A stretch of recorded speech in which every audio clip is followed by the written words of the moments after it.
Diplomatic ties strengthened, agreements signed, friendships deepened. Ito ang first full day ng Pangulo sa India at ito ang recap na dapat niyo mapanood.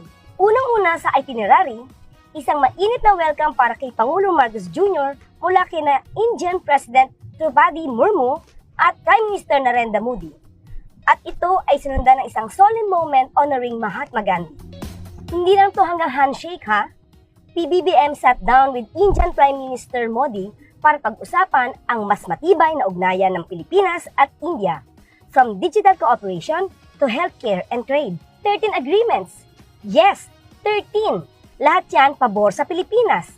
Partikular na nakatuon ang mga kasunduan sa defense and maritime cooperation, legal assistance, science and technology, digital innovation, space cooperation, tourism, at cultural exchange.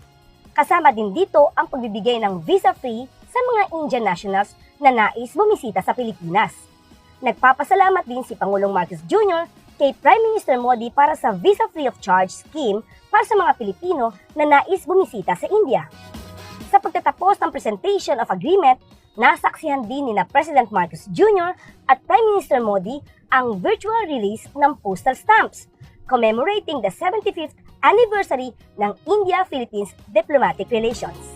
Nagkaroon ng special na pagpupulong si Pangulong Marcos kay Sri Jagat Prakash Nada, Minister of Health ng India at Chair ng Bharatiya Janata Party, ang pinakamalaking partido sa bansa.